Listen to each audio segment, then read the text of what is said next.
Good morning, class. Thank you for attending. The topic for today's virtual discussion is about personalities behind polygraphy. Actually, maraming personality that contributes to the development of polygraphy. Pero yung tinake up ko lang, yung mga important personality, yung tinatawag ko na VIP in polygraphy. Very important personality behind polygraphy. Okay?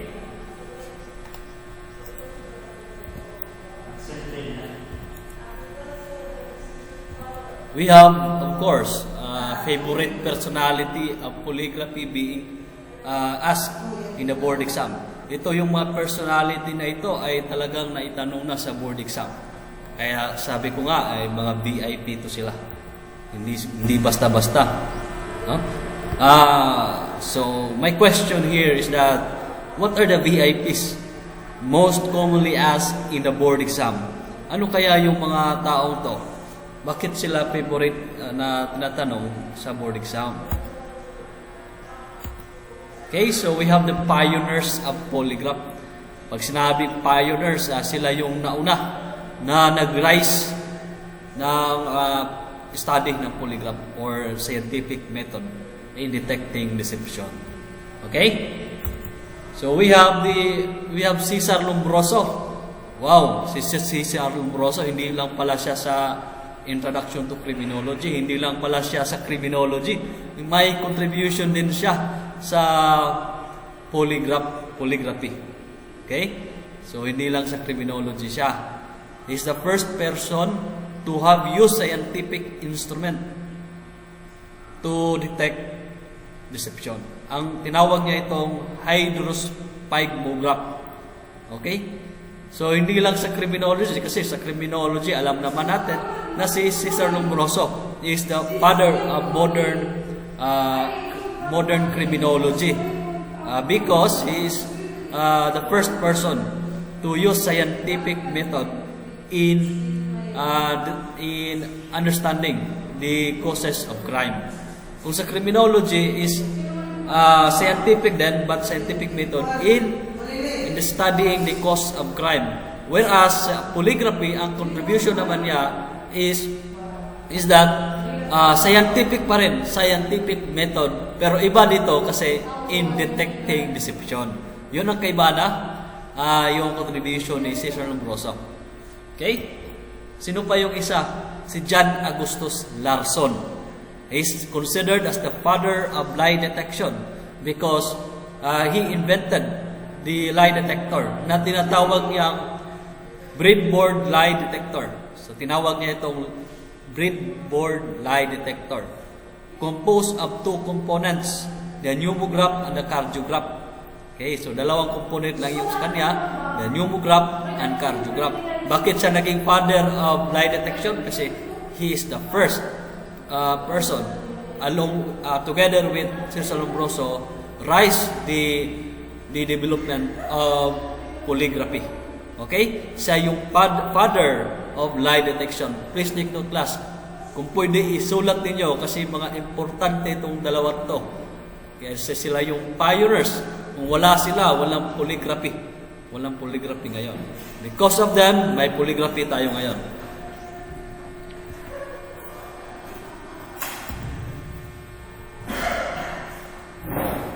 Yung si Carl Ludwig naman. Okay, bakit? Ano ba yung contribution ni Carl Ludwig sa polygraphy? Okay? He is the inventor of chemograph. Siya pala nag-invent ng chemograph, no? Alam niyo ba yung chemograph? Yung chart marking, di ba? Yung nagsusulat, that is the chemograph. Siya doon makikita kung ano yung response ng subject. Okay? So, here is the board exam question extracted from the actual board exam question. German physiologist who invented the chemograph in the 1840s, and it was the first device to monitor blood pressure. Ang sagot natin is Carl Ludwig. Okay? Carl Ludwig. Maybe lalabas ito sa ating midterm exam. Sinali ko na to kasi importante talaga si Carl Ludwig kasi siya yung nag-invent ng chemograph. Kung wala siya, wala din chemograph. I-take note nyo yan. Bonus ko yan sa inyo. Lalabas yan sa inyong midterm exam. Diba? Okay. So, di tayo focus lang tayo sa mga importanteng bagay. Yung mga hindi pa lumabas, yung very seldom lumabas sa board exam, hindi natin yan itatouch. Kasi kaya nyo namang magbasa, di ba? Pero hindi nyo kayang to determine kung ano yung mga favorite questions. Yun ang problema sa inyo. You know how to read it, to memorize it, but the problem is, saan ba dapat kayo mag-focus? Kaya hindi naman pwede nga lahat ng mga personalities i-memorize ninyo. Hindi nyo yan kaya kasi marami sila. Ang dapat natin gawin is to focus kung saan yung mga importanteng personalities na possibly itatanong sa board exam. And to tell you now, hindi naman madami yung lalabas na mga personality. Actually, kunti lang yan, maybe sa 100%. Pinakamalaki na yung 5% or 2%. Pero at least, if you know already yung mga important personality, at least, kung may lumabas pa, hindi sayang. Di ba? Hindi sayang. Kasi points na yan. Every points matter in the board exam.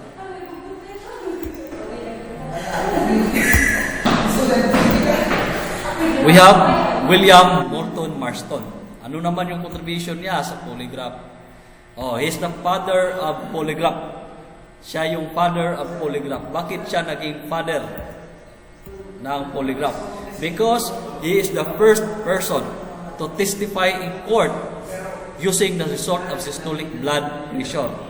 Di ba? So siya pala yung pinakaunang tao sa mundo na nag-testify sa korte na ginamit yung polygraph result with the use of the systolic blood pressure. Alam niyo ba, can you see the cursor class, the systolic, itong nasa upper and nasa lower, makikita natin yung diastolic. So yan ang basihan niya sa pag-testify in court, whether or not the subject is telling the truth. So, but unfortunately, hindi tinanggap ng korte ang kanyang testimony. Hindi tinanggap as expert testimony, although he is an expert, pero hindi tinanggap ng korte kasi nga sabi ng korte, bakit natin tatanggapin yung result ng polygraph examination kung ito naman ay hindi accepted ng mga scientificong tao, yung scientific community. So sabi ng korte, hindi natin yan i-admit as evidence, hindi nga ina-accept ng scientific community, bakit tayo ina-accept natin yan? Diba? Yun ang reason ng court. So in 1915, William Marston used a standard blood pressure cuff or sphygmomanometer. Ang tawag yan is sphygmomanometer to take measurement of systolic blood pressure during interrogation. So yung ginamit niya during interrogation, may blood pressure cuff or sphygmomanometer na nakakabit doon sa para i-measure yung systolic blood pressure.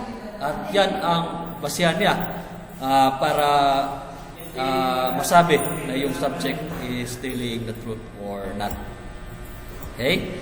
So, may tanong sa board exam patungkol dito. Ito yung tanong. An instrument for recording graphically the movement of the heart and the radial pulse. Ang sagot natin is sphygmomanometer. Leonard D. Keeler. So, ano naman yung contribution ni Leonard Keeler? Is the father of modern polygraph. Kanina, father of polygraph, si Marston. Ngayon, modern, panibagong polygraph. Bakit siya naging father of modern polygraph? Okay? He's invented the prototype of modern polygraph. Yung pneumograph, galvanograph, cardiograph, sphygmograph, and chemograph. dito kumpleto na yung components of polygraph machine, hindi polygraph. So meron na pneumograph, galvanograph, cardiograph, kaya naging father siya ng modern polygraphy kasi na-invento na niya yung lahat ng components ng polygraph. Kaya siya ang naging father of modern polygraph. And of course, he is the one introduce relevant, irrelevant questions. Okay, kung may mga irrelevant questions sa polygraph, siya yung nag-invent yan, siya nag-introduce yan, si Leonard D. Keeler. Si John Reed naman, he introduced the control question task.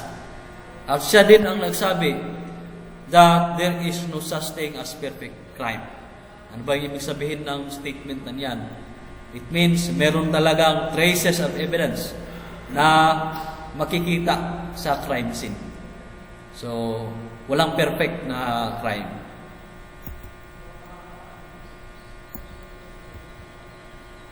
Si Sir Francis Galton, ano naman yung ambag niya sa polygraph lie detection? Invented the word association test. Na-take up na natin ito, si Sir Francis Galton. No? So, this test consists of stimulus questions which are answerable by yes or no. Pag sinabi mong stimulus, that is a question. In polygraphy, pag sinabing stimulus, that is the question. Okay? So, I already discussed this particular topic, the word association test.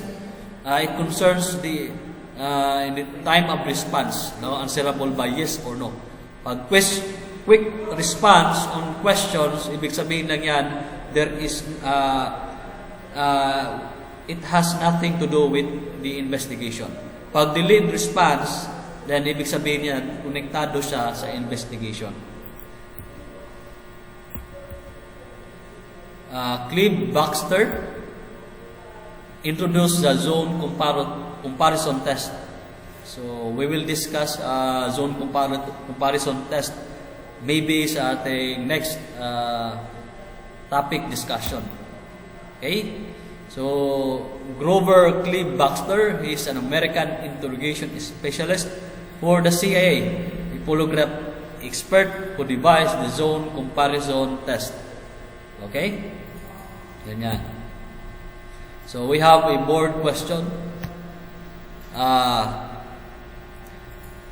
Test used when the so-called sky question is being asked.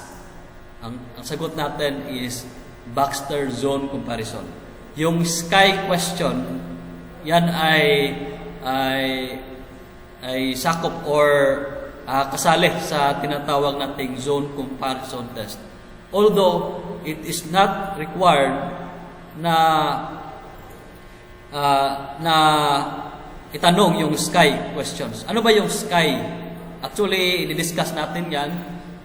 May not now, pero just to give you an overview para maintindihan niyo yung sky. Pag sinabing sky, ito yung tanong ito. Questions ito. Tatlong questions. Pag sinabi mong S, ano ba yung S? Do you suspect anyone that steal the laptop? For example lang do you suspect? Yan. Ano naman yung key? Stands for knowledge. Okay? Do you know for sure that sino ba yung nagnakaw ng laptop? So, that is knowledge. At saka do you steal the laptop? That is relevant question. Do you steal the laptop? You means why? Why? Why stands for you. So, ganun yung sky questions. Pero, hindi siya required na itanong mo sa Baxter zone comparison test. It is just an optional. But again, it can be asked in Baxter zone comparison. the sky questions. Okay? Maliwanag yan, ha? Alright, so that's end my presentation for the personalities behind polygraphy. Okay? So, thank you very much for listening. God bless.